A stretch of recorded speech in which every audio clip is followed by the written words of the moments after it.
كاوتش ما بيتخرمش. امبارح طلع الاستاذ توني لطيف وقال ان في كاوتش اعلن عنه، الكاوتش ده لو دخل فيه مسمار الهواء ما بيطلعش بره، ودي حقيقه.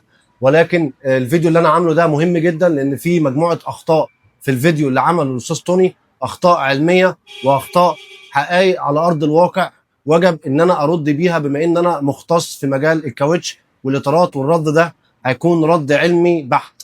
ايه هو الكاوتش السيلف سيلينج؟ اصلا الكاوتش ده عباره عن كاوتش عادي جدا، ولكن بيبقى جواه طبقه داخليه فوق طبقه البطانه الداخليه بتاعت الكاوتش، بتغطي الجزء بتاع الدواسه بس من جوه. ودي عباره عن ماده تركيبه كيميائيه متكونه من مطاط ومتكونه من ماده لاصقه شبه الجل كده والياف، تركيبه محدده بحيث ان انت لو المسمار اخترق المداس بتاع الفرده الجزء ده بيقفل المكان تاني من الداخل من بعد الثقب بتاع المداس. فبالتالي دي الميزه الوحيده اللي انا شايفها في الكاوتش ده، هي ان المسمار لو دخل في الدواسه معاك ما يسربش الهواء. طب تعالى بقى نشوف العيوب اللي الاستاذ توني في الفيديو قال مفيش عيوب. لو سالتني عن العيوب، اول عيب السعر انا شايفه مضاعف. طبعا انا قيمت الاسعار بتاعه المقاسات اللي موجوده، السعر يعتبر مضروب في 2.5 وفي 3 كمان، 3 اضعاف، مقابل فقط الميزه الوحيده اللي انا قلت لك عليها، لان فرده الكاوتش هي براند صيني كويس وكل حاجه، ولكن لو هقارنه ببراند صيني من غير الطبقه الداخليه دي هنلاقي ان السعر اضعاف مضاعفه، ودي مشكله كبيره جدا، لان انا مش هاخد ميزه غير ان الثقب لو عدى من الدواسه هيقفل مكانه، في حين ان انا اقدر اصلحها عند اقرب حد بتاع كاوتش. لكن الجانب بتاع الاطار هو مفيش اي اختلاف في موضوع اختراق المسامير زي اي عجله عاديه، وبكده انت الجزء الاضعف عندك برضو ما فيهوش حمايه زيك زي اي عجله ثانيه، فايه اللي هيخليك تدفع ضعف السعر؟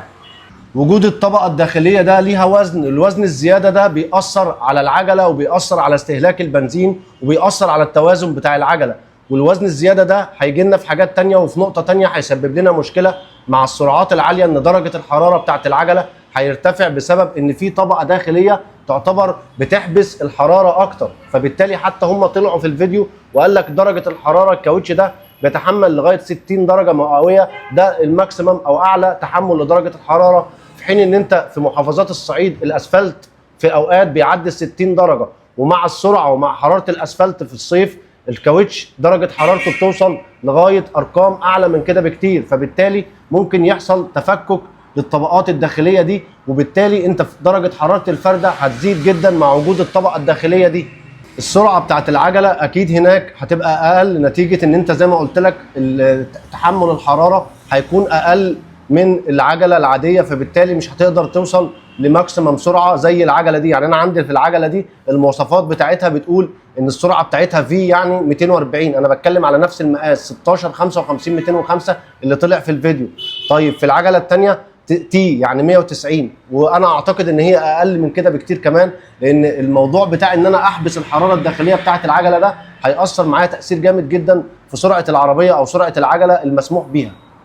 بعيدا عن الاستاذ توني قال ان الفرده دي ما بتعملش فس، في جزئيتين خطأ كبير جدا في الناس اللي طلعوا معاه في الفيديو. انا كبتاع كاوتش ما بحبش اسمع معلومه غلط 100% زي كده وما ردش عليها، كان غصب عني لازم اقول.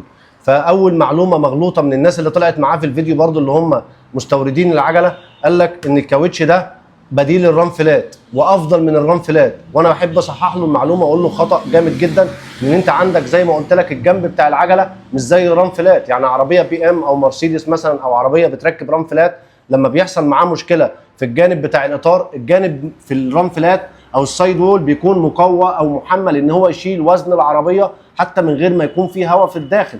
فبالتالي ما ينفعش تقارن ما بين عجله معمول لها حمايه بطبقه من الداخل مقارنه بعجله رام فلات وتقول ان الثانيه افضل منها، مستحيل.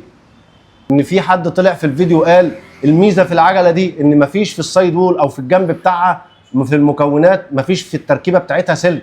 ومين قال لحضرتك ان الكاوتش العادي او الملاكي او البي سي ار تايرز بيبقى موجود في السايد وول بتاعها سلك؟ اصلا المعلومه غلط 100%. هو كده تركيبه الكاوتش البي سي ار او كاوتش السيارات الملاكي بيكون في المداس بس السلك، والجنب ما بيكونش فيه في مكوناته اساسا اي نوع من انواع السلك غير في الطوق اللي بيحزم العجله، وده موجود في العجله اللي معاك ان الجزء ده جواه مجموعه اسلاك عشان تقوي الجزء ده عشان يمسك في الشفه بتاعه الجنط مش اكتر، ولكن الجنب كده كده ما فيهوش سلك، فدي مش ميزه عندك، دي زيها زي اي عجله.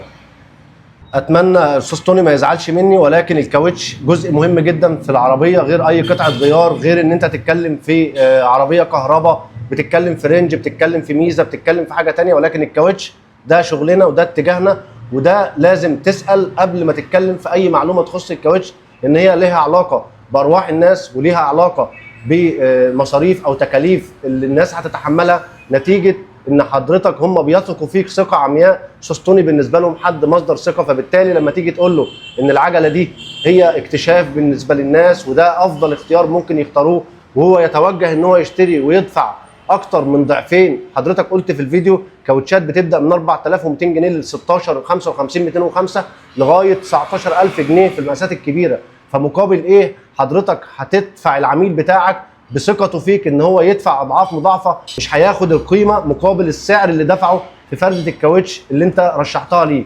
وفي الاخير ما تزعلش مننا، ده فيديو توضيحي للعملاء، ولكن اجتهد واستمر. وانا شايف ان الكاوتشه ممتازه جدا وليها اتجاه، ولكن لازم قبل ما نوضح المميزات نوضح العيوب اللي هتبقى موجوده في الكاوتش. يلا، السلام عليكم.